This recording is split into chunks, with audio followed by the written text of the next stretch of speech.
Good morning, welcome to episode 10 of my Around the Kent Coast Cycling Challenge. This is all very exciting, it's a bit of a milestone now, number 10. Hopefully you've watched every episode so far. Just give you an update on how we're doing. I estimate between 35 and 40 episodes are needed to get around the Kent Coast. So we're about a quarter of the way through, we're mid-March, so we're kind of on schedule. So it's been really good so far. Just going to pan around to just show you where we are. We've just come past the National Grid ground, and I think it's British Gas. As you see behind me, you can see the big gas storage units. There's quite a few of them. It's actually the, I believe, the second biggest gas storage unit in the country. So that's all very exciting. So come around that now. We're going to start the episode from here. Go on towards Kingsnorth power station, so it's all going to be very exciting. There's lots of good stuff to see in between here and there, so hopefully you'll join me for the route. Let's get going.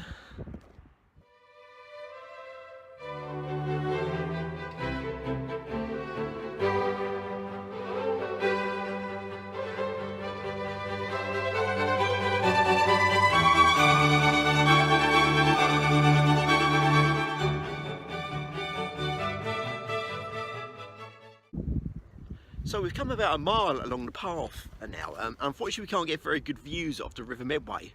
The reason for that is there's a lot of distance between the path and the River Medway. That is actually the Stoke Saltings. Now what this is a very kind of marshy land. When the tide comes in, it kind of mostly floods, and there's lots of little islands with reeds on. I'm just going to show you around here. As you see behind me, it's very marshy. I've just walked across a bit and nearly sunk, so I've got to be very careful here. I'm just going to pan around. It's I'm guessing a lot of the Isle of Grain was like this before they kind of built the flood defences and kind of mounds up to protect a lot of the island. So it's really interesting. This is a real haven for wildlife as well. I'm just going to pan around a bit more. You'll see the chimney for Kingsnorth power station in the distance, which we may talk about later. But yeah, it's very interesting. Pan around and you see again the path behind me going off into the distance. That's where we'll be going next.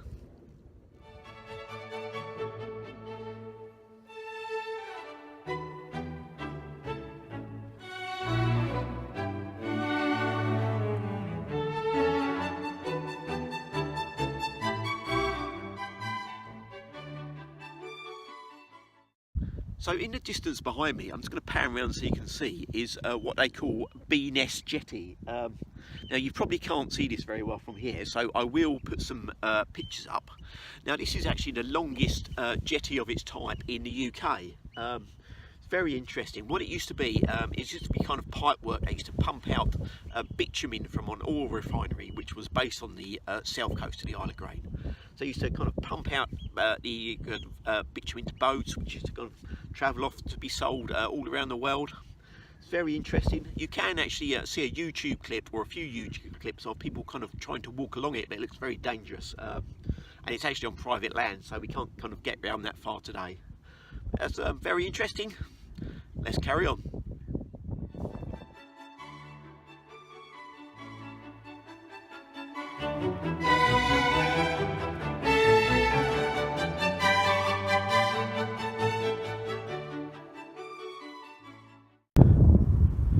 Now there is actually a small airfield on the southern edge of the Isle of Grain. As you can see, we're coming around to the hangars, and you actually may see some planes parked in the hangars. It's kind of a grass runway and a very small airfield, but historically there was an airfield called Kingsnorth Airfield here, It may not have been on the exact spot, I think it was a bit further around, but it was actually, it closed in 1920 and was used in World War One quite a lot. And they actually developed a prototype of the blimps there. So it's quite an interesting fact. But yeah, so there's the airfield. We're going to drive past it now on the way to Kingsnorth Power Station.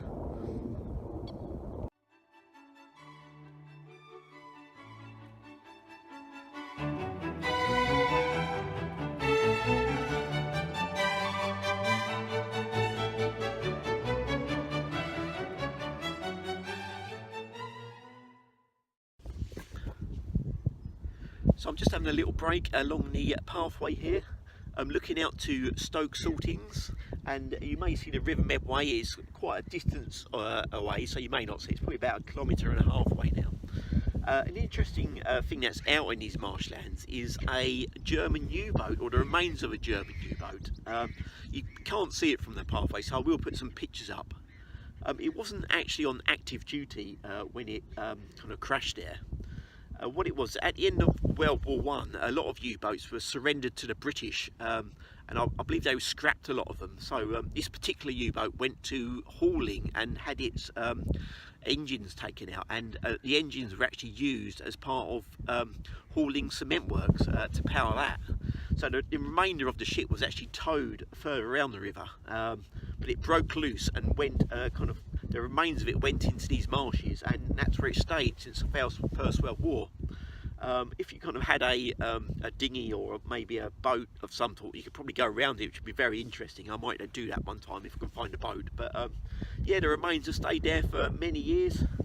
It's very interesting to know. Right, let's carry on around the river.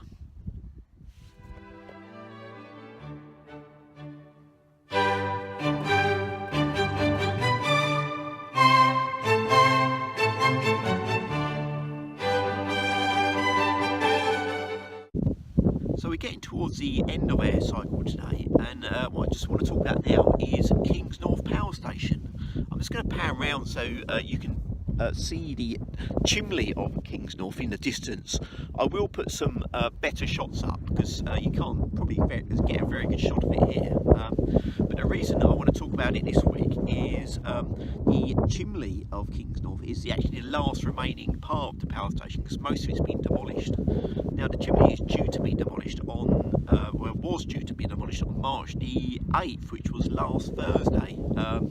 Unfortunately it was a bit windy, so they kind of didn't demolish it, which is quite good for us, so we can still see it today. And it's been postponed till the, I believe, 22nd of March at 10 o'clock. Sounds quite interesting. Unfortunately I can't take the day off work that day, so otherwise I might come and watch it be demolished, because it's a bit of Kent history going down actually, so it'd be sad in a way. But what I always remember about the chimney, because I think it's a bit of a kind of focus point of Kent, I always remember the Greenpeace protests back in the 2008. They actually managed to climb the chimney and write Gordon down the chimney. The reason for this is Gordon Brown was Prime Minister at the time, and he was planning to rebuild a new coal-fired power station once it was decommissioned, which was kind of really going against the environmental push at the time, and Greenpeace really brought it to the public attention, which was quite interesting. And they've actually shelved the idea, so no power station will now be built on the site. I'm not sure what's going to happen to the site. Hopefully they've reopened the footpath at some point. That'd be really good, so we can go all the way around it. But yeah, it's quite an interesting fact. Yeah, it's due to be demolished on March the 22nd, so at 10 o'clock. So if you've got nothing better to do that day, come up and watch it go down. Right, let's carry on.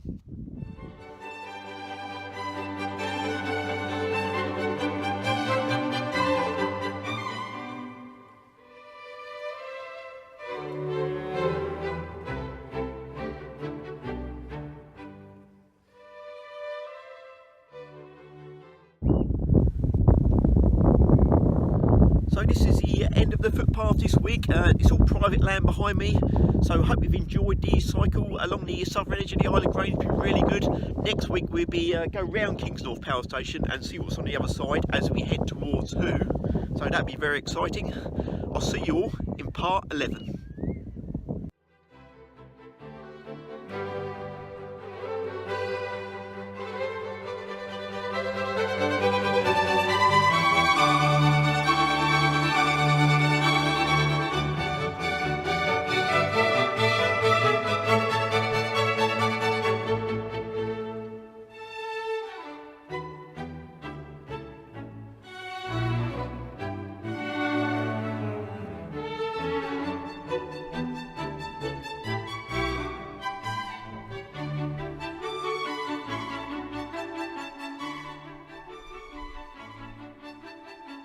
bye.